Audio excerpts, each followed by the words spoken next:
Mantap sekali. Ini kalau orang filsafat ini agak berat diskusi sama dia. Bahasanya agak gimana Sikit-sikit. gitu ya. Kayak Bang Mod- Rocky yang di situ kan gitu kan. Modal 3 SKS. Iya. Saya umur 3 tahun ditanya orang di Sungai Geringging Pariaman itu, Hmm. apa cita-citanya gitu. Hmm. Jadi saya tuh suka dicandain sama orang-orang Hmm. waktu masih umur 3 tahun. Hmm. Saya jawabnya Presiden Painan jadi. Hmm. Jadi sejak umur 3 tahun saya udah bilang saya tuh cita-citanya Presiden Painan gitu. Waduh. Gagasan dari partai. Iya, iya. Karena faktanya tidak bisa kita tutupi bahwa belum pernah kader PKS ikut pilkada di Pesel Iya, sejak iya. PKS ada sejak 98. Betul, betul. Jadi PKS hanya selalu mengusung kader-kader partai lain, bahkan orang-orang yang mungkin tidak pernah jadi kader partai politik lalu ikut pilkada. Nah, itulah yang dicalonkan PKS. Iya, iya. Jadi Eksternal. melihat PKS dari jabatan eksekutif di Pesel Selatan selama ini tidak bisa karena Iya, iya, iya. belum pernah kader PKS jadi kepala daerah.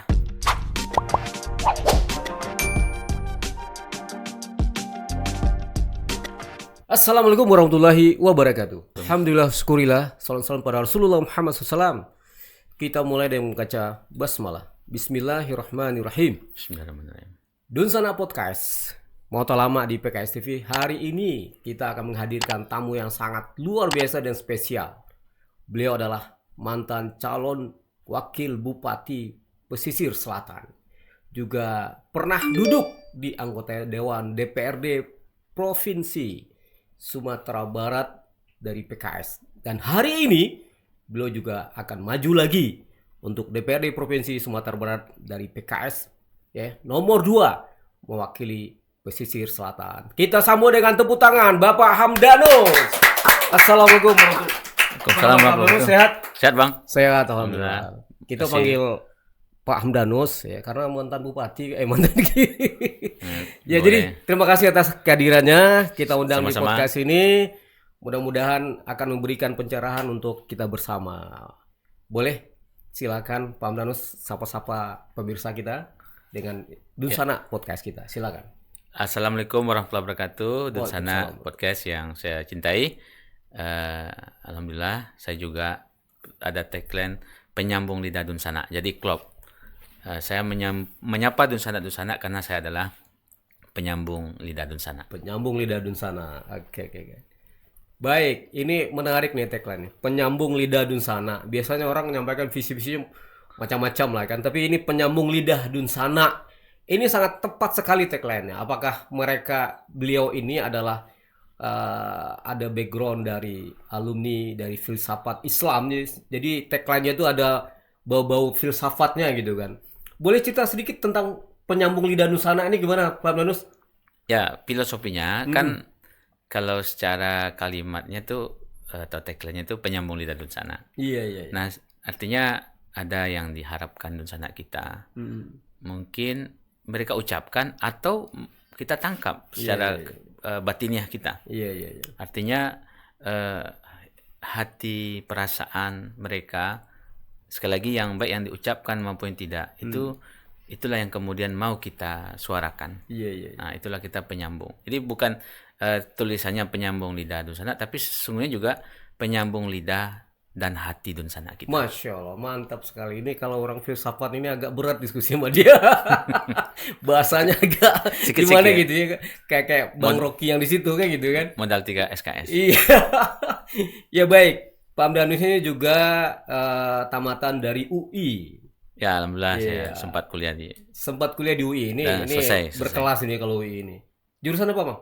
ilmu politik. Oh, ilmu politik. FISIP UI. Ya, program pasca sarjana ilmu politik UI. Ois, mantap. Jadi Pak Hamdanus S2-nya di UI Di kampus Salemba. Kampus Salemba. Ini terjun ke politik. Harusnya kan kayak akademisi gitu kan. Bagaimana? Apa tidak terjadi benturan atau memang mengaplikasikan ilmu politik di politik? Ya, gimana? Ya, mungkin ini faktor cuaca. Cuaca yang agak kurang menentu ini. Iya. Jadi membuat kita tidak bisa agak statis gitu ya. Kita mengalir mengikuti cuaca. Iya. Jadi cuaca hari ini sepertinya tidak menuntut kita untuk berlama-lama pada satu posisi, tapi kita mengalir, kita itu tadi kita terus mencari apa sesungguhnya yang disuarakan apa hati jeritan masyarakat ini. Iya, iya, iya. Nah, oleh karenanya kadang-kadang karena mengikuti itu kita juga jadi bergeser-geser juga. Iya, iya. Coba lihat bahasanya sangat filosofis lagi gitu. Iya. Baik, Pak Amdanus berarti asli pesisir ya. Asli, Boleh cerita asli. tentang latar belakang pendidikan apanya di awal dari dasar? Alhamdulillah saya lahir dari keluarga bapak saya juga seorang ulama, Ulama. almarhum Buya Alam Shah. Oh, Terakhir Buya terakhir beliau kepala KUA Sungai Geringging, Hmm. Kabupaten Padang Pariaman. Oh, preman. Saya umur 3 bulan dibawa pindah dari pesisir selatan ke Pariaman. Beliau di sana dinas, kemudian ditutup usia di usia 51 tahun. Tahun 89 saya di usia 9 tahun saya jadi anak yatim. Nah, kami sekeluarga kembali lagi ke pesisir selatan. Iya, iya, iya. Jadi SD saya ada TK di Sungai Geringging juga. Oh, TK Sungai TK, Geringging. SD kelas 1 di sana. Iya, iya. Lalu kelas 2 sampai lulus SD di SD Kayuanggang, Bunga Pasang, Salido. Salido. Lalu lanjut MTSN Salido. Kenapa MTSN? Sebenarnya tentu kita seperti kawan-kawan yang lain ingin pesantren. Iya, iya, iya. Cuman ya kenyataan harus kita terima sebagai anak yatim, orang tua mungkin tidak waktu itu tidak kuat untuk memasukkan kita ke pesantren dengan biaya yang mungkin mahal. Kita alhamdulillah kita syukuri kita sekolah MTSN Salido. Nah, ternyata mungkin tidak salah kita sekolah agama dan itu dibuktikan kita lanjut lagi ke Madrasah Aliyah Negeri Salido juga. Jadi pendidikan agama, bahkan kita lanjut ke IAIN ketika itu, sekarang UIN. Kita lanjut pendidikan agama di S1. Alhamdulillah selesai di Fakultas Usuluddin, jurusan Akidah dan Filsafat Islam. Iya, iya, iya. Nah, barulah kemudian saya merantau tahun 2004 ke Jakarta sampai 2019 kemarin. Alhamdulillah saya terpilih sebagai anggota DPRD Sumbar dengan KTP DKI waktu itu. Iya, iya, iya. Nah, barulah 2020 KTP-nya jadi KTP Pesisir Selatan karena ikut kontestasi pilkada mendampingi Bapak Hendra Joni, incumbent. Saya mendampingi incumbent dalam pilkada PSL tahun 2020. Itu pendidikannya seperti itu. Iya. Itu Bang. Baik, luar biasa. Kita tepuk tangan dulu untuk Pak Amdanus. Berarti ada perjalanan hidup yang luar biasa kalau kita lihat ya. Dari kecil sudah jadi anak yatim, kemudian pindah dari Pariaman atau Sungai Geringging ke pesisir selatan atau Salido, terus sudah ya kemudian kuliah dan kemudian kuliah di UI dan kemudian terpilih jadi anggota dewan waktu itu. Tapi dari background sebelumnya ada bau-bau darah NU-nya. Itu gimana? Ya, saya anak biologis, ketua Partai NU Pesel. Anak ideologis atau anak biologis? Ya, kalau dalam konteks keislaman tentu ideologis. Ideologis ya. Karena Nahdlatul Ulama juga ormas Islam, kita tahu pendiri, bahkan resolusi jihad itu juga pendiri NU. Berarti ada darah NU-nya lah ya. Pada zaman lalu Iya. NU tuh banyak dakwah itu jihad. Iya, betul. Mungkin nih untuk hari ini mungkin butuh penyegaran lagi. Iya. Berarti ada darah NU-nya ya, dalam darah Pak Amdanus kayak gitu kan. Cincin saya juga masih cincin hijau. Oh, hijau ya. Itu cincin ada sejarahnya. Ini untuk mengenang bapak saya NU. Oh, mantap, luar biasa. Ini juga pemberian dari Sultan Indrapura. Oh, Sultan Indrapura. Sultan Rusdal Inayat Shah. Oh, mantap. Ini tidak susah. Dijual, saya jaga ini. Kalau hilang saya kena marah sama Sultan. Iya, mantap. Baik. Caleg kita ini ya, Pak Amdanus ini juga sudah pernah menjadi anggota dewan rupanya sebelumnya. Ya, kemudian ya juga pernah menjadi calon wakil bupati untuk pesisir selatan. Walaupun mungkin sekarang tidak di posisi menjabat, tapi bagaimana ceritanya? Jadi anggota dewan, terus jadi calon wakil. Itu boleh cerita ke kita sedikit, silakan.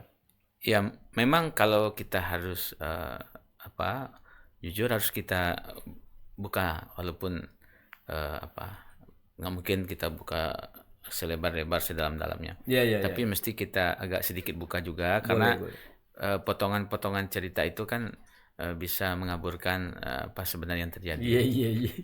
Jadi saya itu dari dulu karena pernah jadi presiden mahasiswa di kampus, tentu saya agak sedikit ada IAIN atau WIN ada itu? UIN. UIN Waktu ya. itu IAIN. IAIN masih ya. Ya kalau kelakar kita mahasiswa ya Bu Mega aja nggak pernah di presiden mahasiswa bisa jadi presiden gitu kan. Lalu rasanya walaupun kita orang kampung nggak berdosa lah kita punya cita-cita jadi bupati. Iya. Nah itu orang Selatan tuh kalau abang penasaran mau tanya banyak itu cita-citanya bupati banyak. Bupati? Iya, mahasiswa itu udah jadi ketua sedikit udah jadi pengen jadi bupati gitu. Iya. Nah saya mungkin kena sindrom itu juga. Jadi dari dulu tuh kita tuh diskusinya pengen jadi bupati. Kan ingin merubah kali. Bahkan saya waktu kecil saya ingat saya umur 3 tahun ditanya orang di Sungai Geringging Pariaman itu apa cita-citanya.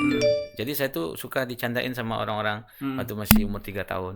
Saya jawabnya presiden Painan jadi sejak umur 3 tahun saya udah bilang saya tuh cita-citanya presiden Painan gitu. Waduh. Jadi jangan ini mungkin sudah apa sejak kecil gitu. Itu sama Obama itu. Saya ingat Obama gitu kan jadi presiden dan itu sudah mimpi semenjak kelas SD kayak gitu kan. Nah, yang kedua tentu juga rasanya juga tidak terlalu cepat. Karena saya umur 40 tahun. Kita tahu para pemimpin republik ini, pendiri republik ini umur 28 tahun sudah Sumpah Pemuda itu. 20 tahun ya Bung Karno. Artinya sudah mengkonsolidasikan Indonesia Republik. Kalau umur 44 sudah jadi proklamator, jadi presiden. Bung Hatta umur 43 sudah jadi.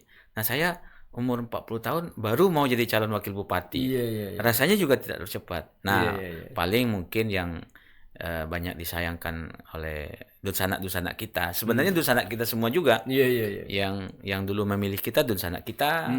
Mungkin yang menyayangkan kita ikut pilkada mundur juga dunsanak kita, dan alhamdulillah hari ini juga setelah dunsanak kita dulu sempat marah-marah juga kita kenapa mundur, alhamdulillah hari ini kita dunsanak kita lagi yang minta kita ikut lagi dalam pemilu 2024 ini. Jadi ya saya udah jelaskan ada juga mungkin penugasan dari partai karena faktanya tidak bisa kita tutupi bahwa belum pernah kader PKS ikut pilkada di Pesel sejak PKS ada sejak 98. Jadi PKS hanya selalu mengusung kader-kader partai lain, bahkan orang-orang yang mungkin tidak pernah jadi kader partai politik lalu ikut pilkada. Nah itulah yang dicalonkan PKS. Jadi melihat PKS dari jabatan eksekutif di Pesel Selatan selama ini tidak bisa karena belum pernah kader PKS jadi kepala daerah. Nah, dan kemarin walaupun saya belum terpilih, itu adalah pengalaman pertama kader PKS ikut pilkada. Nah, ini tentu sebagai aktivis, sebagai pejuang, kita tidak bicara menang kalah selalu, tapi ini satu proses yang ingin kita lalui, dan tentu banyak mungkin waktu saya di Dewan itu saya melihat hal-hal yang mungkin akan lebih efektif kalau kemudian kita sikapi sebagai eksekutif. Nah, dan kemudian juga akhirnya saya juga akan mengaku minta maaf kalau kemudian apa yang saya sampaikan juga tidak terpahami. Saya mengaku salah saja. Saya bilang ya saya mengaku kan salah ya. Anaknya cucu Nabi Adam. Nabi Adam juga dulu pernah tergoda. Saya tidak membenarkan, tapi mudah-mudahan yang sudah memaafkan Nabi Adam juga bisa memaafkan saya gitu. Luar biasa. Tepuk tangan lagi untuk Pak Danus. Ya. Jadi paling tidak sudah ada catatannya bahwasanya Pak Danus sudah pernah menjadi calon wakil bupati dan itu kader PKS, di mana secara umum kita lihat secara politik PKS menang Sumatera Barat, tapi untuk daerah tingkat 2 masih minim. Jadi majunya Pak Danus di pesisir sebagai wakil bupati itu sudah nilai plus. Dan tidak ada mungkin catatan sejarah yang perlu. Hanya saja barangkali mungkin karena ada yang milih, ya kan, tidak duduk di dewan, itu sebuah konsekuensi politik juga. Karena belum berhasil, Bang. Belum berhasil. Kalau yang berhasil kayak Pak Jokowi kan, sebentar jadi gubernur. Iya. Tapi nggak ada yang, karena dia berhasil. Iya. Tapi itu sudah luar biasa. Sudah luar biasa. Paling tidak sudah ada jejaknya. Sudah menjadi sejarah barangkali ya. Baik. Dan mudah-mudahan dengan majunya Pak Danus nanti sebagai penyambung lidah dari Dunsana tidak hanya Dudusana Podcast ya. Maka Dudusana Podcast, tonton terus podcast ini ya, dan jangan lupa berikan komen terbaik. 5 komen terbaik akan diberi hadiah oleh Pak Hamdanus langsung nanti ya. Dan jangan lupa isi link di kolom description. Ya, jadi Pak Hamdanus, jadi itu sebuah sejarah buat siapapun barangkali mungkin ingin di posisi yang begitu juga gitu kan. Dan tidak banyak yang bisa merasakannya. Nah, sekarang kita juga lihat Pak Hamdanus banyak aktif di banyak organisasi. Ya. Ya, terakhir saya dengar di KONI PLT Ketua KONI Sumbar. Ada juga pernah apalagi mungkin bisa diceritakan ke kita organisasi yang banyak di Ayomi atau diurus atau bagaimana diaktif. Di HMI juga, HMI. Ya. Nah, ini menarik ini. Ya, jarang-jarang juga orang PKS ada di HMI ya. Mungkin Pak cerita sedikit tentang perjalanan di organisasi ini. Ya, mungkin berangkat dari filosofi atau ideologi bahwa kalau kita banyak organisasi, apalagi kalau organisasi itu sumber ajarannya disauk dari Al-Quran, dari Islam gitu ya. Nah, itu tentu baik. Saya teringat apa yang ada di dalam buku yang ditulis oleh atau kitab yang ditulis oleh Fatih Akan. Itu Kebangkitan Islam. Di situ ada ditulis bahwa gunanya kita masuk berbagai organisasi Islam itu adalah untuk menyatukan. Jadi bergabung di organisasi Islam bukan untuk memecah, tetapi karena sudah banyak organisasi Islam, ketika kita ada di berbagai organisasi itu kita jadi pemersatu. Nah, itu sudah alhamdulillah kita buktikan. Saya hari ini sebagai Ketua DPW Persatuan Umat Islam Sumatera Barat. Persatuan Umat Islam Sumatera Barat. Nah, riwayat dulu saya bapak saya Ketua Partai NU PSL. Lalu waktu kecil saya udah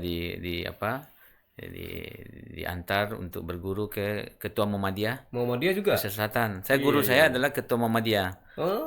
Haji Munaf Malingkayo. Gabung lah ya. Ketua Muhammadiyah, dia merangkap Ketua MUI juga waktu itu di PSL. Ya, alhamdulillah bapak saya almarhum itu mengantarkan saya berguru langsung ke Ketua Muhammadiyah. Bapak NU. Bapak NU. Mengantarkan Muhammadiyah. Anaknya berguru kepada Muhammadiyah. Mantap. Maka kira-kira kalau ada orang ganggu NU berarti ganggu bapak saya.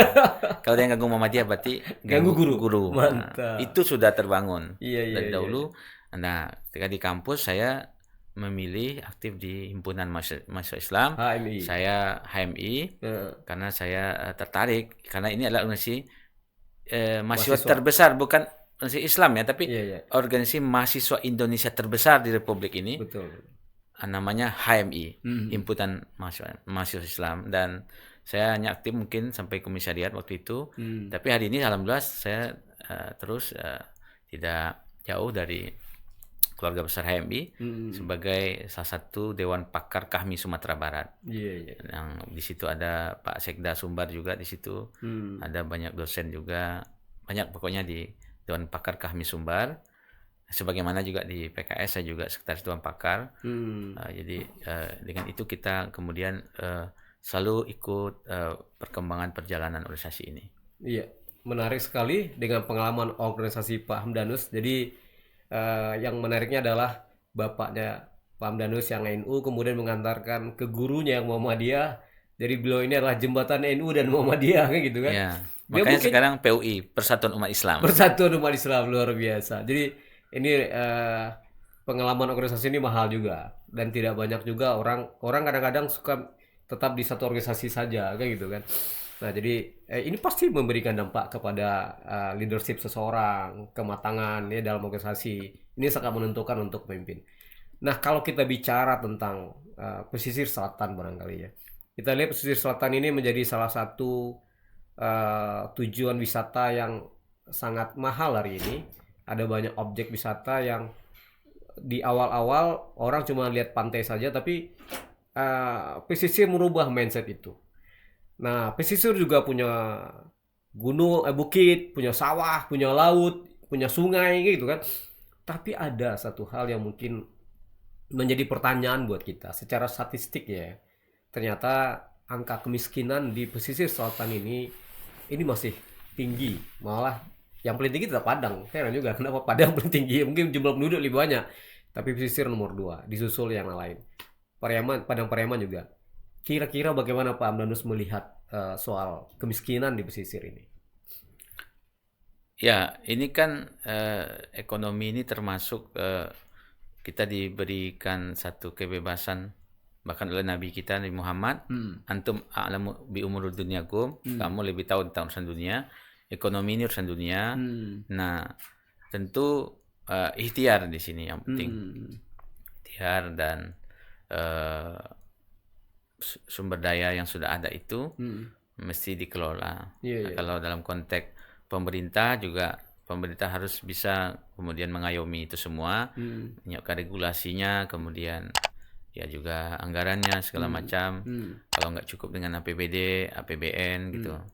Dan juga pemerintah kabupaten dengan provinsi harus lancar komunikasi. Nah, dan pusat juga demikian semuanya. Dari sisi pemerintah ada pemerintahan, eksekutif, legislatif ya. Nah, tentu nanti kita akan mengambil peran di situ. Betul. Dan itu juga peran itu sudah kita jalankan ketika kita diberi amanah pada waktu yang lalu. Saya setahun sebagai anggota DPRD, alhamdulillah karena pendidikan ya memang tidak langsung ke ekonomi, tapi kan pendidikan itu adalah investasi jangka panjang. Nah, maka dalam setahun itu saya alhamdulillah sudah membawa bantuan untuk, kebetulan saya basis utamanya di 4 Jurai waktu itu, sudah bantu SMA 1 Painan yang di Salido, SMK 1 Painan di Painan, SMA 2 Painan di Painan, SMK 3 Painan di Sago. Itu sudah kita bantuan, ada mobiler. Artinya sudah lama kita merdeka tapi masih kekurangan yang layak meja tulis, papan tulis. Nah, itu kita bantu semuanya. Bahkan di SMA 3 itu saat Covid tahun 2020 itu kita bantu komputer 20 unit dengan server yang saat itu sangat diperlukan.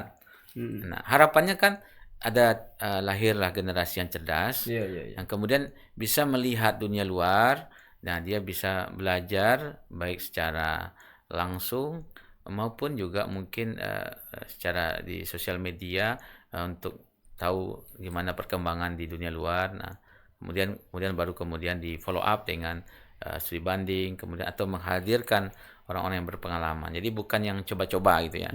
Nah, ini kita lakukan itu dalam 1 tahun. Ada juga kita program waktu setahun jabatan itu sebagai wanita namanya program WRSC, wanita rawan sosial ekonomi. Ibu-ibu yang punya usaha kita kasih modal dari APBD itu 3 juta per orang. Bahkan itu bukan hanya di 4 Jurai. Tadi juga sekolah bukan hanya di 4 Jurai. SMA Ranah juga dalam tahun pertama juga kita ada bantuan buat SMA Ranah mobiler sekolah, papan tulis. Ya, artinya di situ dia menulis, di situ duduk belajar gitu. Nah, kemudian kita juga sampai ke Mentawai, ke Sikakap, ke Pasapuat, paling jauh sudah sampai bantuan kita dalam 1 tahun masa jabatan di DPRD. Nah, lalu kemudian barulah muncul pemikiran fokus karena PESEL juga luas, 15 kecamatan, memanjang 15 kecamatan. Kita ada pemikiran dan kemudian ada tugas dari partai juga. Nah, tapi itu yang kita katakan yang tertunda, dan tentu hari ini kita sudah sebuah keyakinan kita fokus di legislatif untuk kemudian bisa menjadi penyambung lidah dan sana. Jadi kalau ditanya apa yang paling ingin kita perjuangkan, yang Abang sampaikan tadi soal perekonomian tadi. Ekonomi. Masalah utamanya itu. Ekonomi. Ya. Itu ekonomi, artinya pendapatan dunsana kita itu yang bermasalah. Nah, jadi kalau nanti Allah beri amanah, kalau kita tagline kita penyambung lidah dunsana, nah itu yang akan kita perjuangkan. Karena mungkin mereka yang nelayan butuh peralatan. Betul. Butuh bimbingan teknis. Butuh penyuluhan. Itu bisa dengan APBD provinsi dengan dana pokir. Yang petani juga butuh peralatan, butuh penyuluhan, butuh bimbingan teknis, butuh bibit dan lain-lain. Nah, kalau kemudian itu kita perhatikan, berarti akan meningkatkan pendapatan. Kenapa? Karena modalnya sudah dibantu oleh pemerintah. Nah, juga pariwisata juga, misalkan apa yang diperlukan, nah itu bisa dianggarkan juga. Nah, itu juga akhirnya meningkatkan pendapatan karena modalnya sudah dibantu. Jadi itu nomor satu kita. Dan ini saya kira tidak sebatas janji.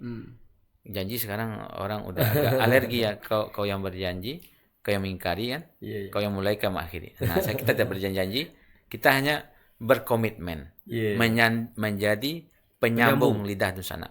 Saya tidak akan mengatakan saya adalah yang muda, yang hebat, saya maju enggak. Cuma penyambung lidah Dusana kita. Penyambung lidah Dusana. Dan sudah disampaikan Dusana tadi kalau Pak Hamdanus akan berjuang untuk menyambungkan aspirasi rakyatnya untuk meningkatkan taraf ekonomi. Kalau kita lihat lagi misalnya, karena kan sisi ekonomi harus kita tingkatkan. APBD Sumbar kecil, ya kan? Kemungkinan APBD di pesisir juga tidak terlalu tinggi. Jadi kira-kira sektor yang bisa kita tingkatkan untuk bisa meningkatkan pendapatan masyarakat atau devisa itu di mana? Apakah di sektor pertaniannya atau wisatanya atau yang mana menurut Pak? Nah, kalau pesisir selatan sebenarnya kita sudah ada panduan, kita punya RPJP, rencana pembangunan jangka panjang. Pesisir selatan itu sudah punya visi. Visinya 2, yang terbesar itu kan industri pertanian. Industri pertanian. Kemudian pariwisata. Pertanian atau berarti memang pertanian dan pariwisata ya. Di pertanian tentu masuk di situ, kelautan sekaligus ya. Nah, itu mungkin yang hari ini masih banyak yang bisa dilakukan untuk mengoptimalkan. Karena itu karena dia akan diikuti atau bergantung banyak masyarakat itu di sektor pertanian. Karena jumlah petani itu banyak. Artinya kalau kita bangun sektor pertanian, maka akan banyak yang terbantu. Nah, bila mana kemudian sektor pertanian pendapatannya maka banyaklah terjadi peningkatan pendapatan masyarakat pesisir selatan. Nah, yang kedua pariwisata. Pariwisata itu kalau orang Arab gitu melihat pesisir selatan, itu dia bilang jannah gitu. Surga. Dia mengira mungkin air terjun itu dibuatan karena di Arab nggak ada seperti itu kan. Nah, dia mengira mungkin jembatan akar. Mungkin juga jembatan akar itu hanya ada 2 di dunia. Ada 2 di dunia. Hanya 2 aja. Satu di pesisir, satu kayak di Brazil kalau nggak salah. Di Amerika. Nah, kemudian pantai yang bersih. Alhamdulillah kita sudah pergi juga ke kunjungan ke Pulau Jawa, kemana-mana itu. Bahkan di Bali pun kita tidak kalah gitu. Bersih pantai kita. Nah, itu kemudian sudah mulai sekarang tumbuh penginapan. Nah, pariwisata ini tentu harus ada konsep yang terukur dan tentu dia akan saling mendukung, misalnya penginapannya, transportasinya, kemudian objek-objek wisatanya, termasuk pengaturan kalender wisatanya. Hari ini kita juga ada wisata halal, itu sesungguhnya bisa menjadi penarik bagi wisatawan mancanegara juga, wisatawan asing juga yang memang ingin memastikan dia berkunjung ke daerah Muslim atau yang ada label-label halalnya. Nah, ini juga adalah satu peluang yang bagus hari ini dan ke depan itu, Bang. Jadi artinya pesisir selatan ini secara potensi nggak kalah dengan daerah lain, ya kan? Karena dia untuk wisata punya potensi, ya kan? Pertanian juga ada potensinya, kan gitu kan? Hanya tinggal lagi butuh orang-orang seperti Pak Hamdanus, ya, untuk lebih meningkatkan atau lebih kreatif lagi mengangkat taraf hidup masyarakat. Ya. Maka kita butuh orang-orang seperti Pak Hamdanus. Maka jangan ragu di sana, ya. Ini sudah ada penyambung lidah, ya, tinggal pilih saja nomor 2 Pak Hamdanus ini, ya, jangan lupa. Baik, jadi saya pikir memang Sumatera Barat secara umum butuh kreativitas, karena secara alam kita sudah diberi nikmat yang luar biasa. Alam yang orang Arab bilang tongkat ditanam jadi pohon, misalnya kalau di Arab pohon ditanam jadi tongkat, kan beda jauh kan gitu kan. Air terjun itu seperti air surga kan gitu kan, itu luar biasa. Tinggal kita ini bagaimana mengelola dan memanfaatkan alam ini. Dan tinggal satu lagi, kreativitas kita. Potensi sudah ada. Baik. Kemudian kita lihat ini, kalau kita bicara Pileg 2024 besok misalnya kan, tinggal beberapa bulan lagi. Itu kan sudah bertebaran nih. Baliho, billboard segala macam. Saya lihat cost-nya pasti besar ya. Ya. Ya, Pileg ini pasti besar cost-nya. Jadi ada yang bilang ke saya, aduh sudah habis 500 miliar untuk beli billboard aja katanya kan. Ya. Belum mulai perangnya gitu kan. Ya. Nah ini kira-kira sebagai pakar politik gitu ya, dengan background visipol tadi, apa pandangan praktisi politik dan pakar politiknya? Gimana Pak Abdanus? Ya. Oh ini saya harus geser duduk nih. Kalau kos ini agak berat ini. Kos agak berat ya? Ini adalah persoalan semua caleg. Iya. Kecuali yang bapaknya orang kaya gitu ya. Kecuali yang pusakanya luas. Gitu. Tapi kalau aktivis ini problem. Ini problem. Ini mungkin pemilu paling dahsyat ini. Paling dahsyat 2024 ini. Iya. Ya, artinya tidak sama dengan kemarin 2019. Dunsanak kita hari ini mendapat masalah di ekonomi ini. Jadi perekonomian kita sedang hancur. Jadi artinya bukanlah kemudian mereka yang ingin sebenarnya kemudian mengharapkan bantuan dari orang-orang yang dianggap punya jaringan, punya kemampuan finansial.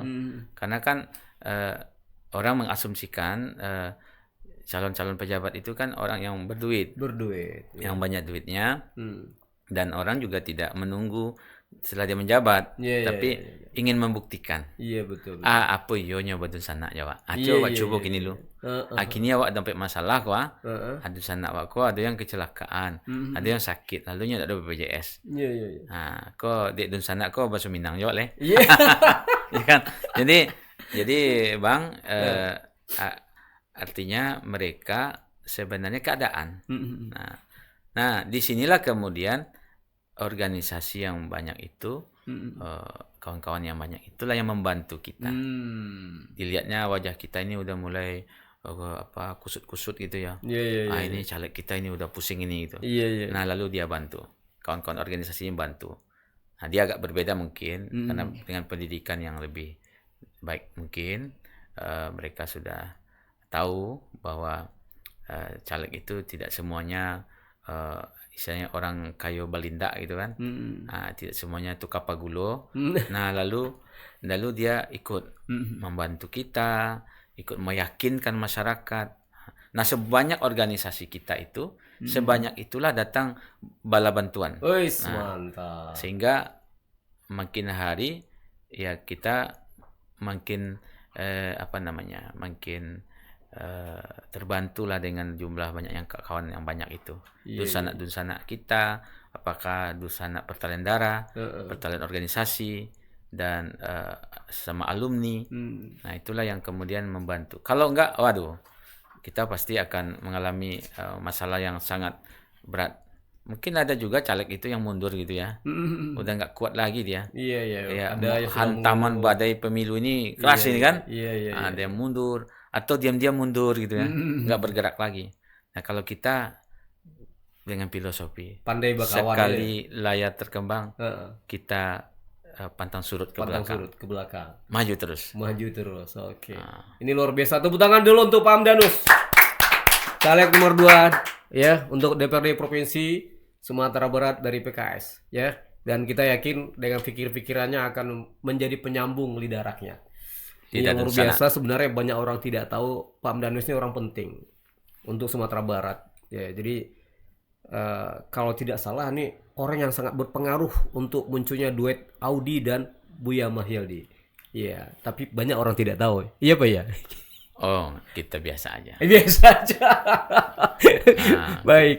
Kita ini pemain pinggiran aja. Itu Maranda. Tapi begitulah Pak Abdanus rupanya. Dengan kata-kata yang sangat filosofis, dengan background filsafat, kata-kata yang keluar itu kata-kata filosofis. Dan saya bisa tebak ini kalau tidak salah Pak Abdanus juga salah seorang penulis. Jadi dari untaian kata-kata itu agak puitis dan agak tersusun rapi. Apa betul? Memang ada tulisan gimana? Atau suka menulis?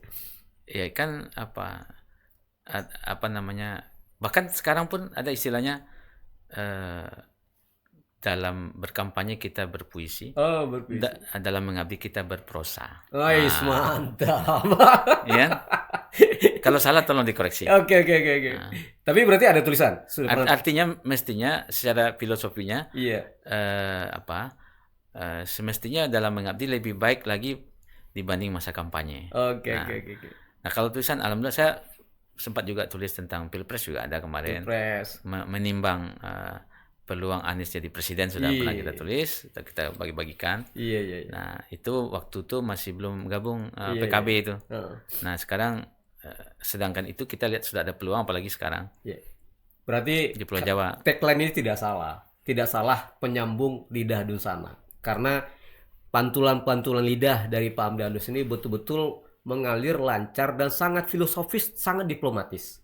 Ya, cocok untuk negosiator ya. Orangnya tidak bicara to the point kayak saya nih, tapi bahasa-bahasanya itu begitu orang harus berpikir ulang untuk mencerna. Ini mungkin pengaruh filsafat tadi kayaknya.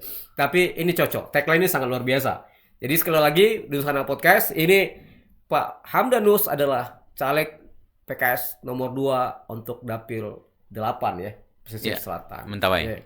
Pesisir Selatan dan Mentawai. Dan saya yakin Pesisir Selatan sangat butuh orang seperti dia dan kita dukung bersama Pak Hamdanus duduk sebagai anggota DPRD Provinsi dari PKS nantinya. Oke, tepuk tangan dulu untuk Pak Hamdanus. Sebelum kita tutup nih, mungkin Pak Hamdanus memberikan kata-kata untuk pemirsa kita, silakan. Ya, saya pertama mungkin ada yang tidak tersapa langsung. Ya, saya belum berkunjung. Terutama juga saya yang masih ada bersalah ya. Bersalah, mungkin juga berdosa dengan dosa-dosa kita. Umat Nabi Adam juga ya. Namanya pilihan-pilihan ini kan kita ini alamnya berubah, kemudian manusia juga kadang sering tergoda ya. Betul. Atas kesalahan itu yang saya belum bisa mengunjungi, menjabat tangan di sana kita, saya menyampaikan permohonan maaf sekaligus mohon doanya. Kita akan berjuang kembali.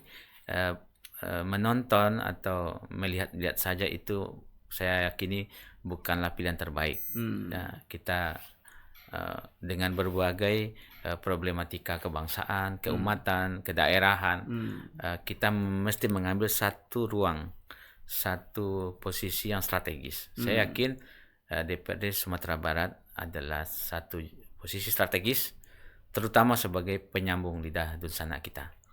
Jadi itu artinya saya juga sekaligus kalau toh sampai 14 Februari saya belum sampai juga ke rumah Dunsana.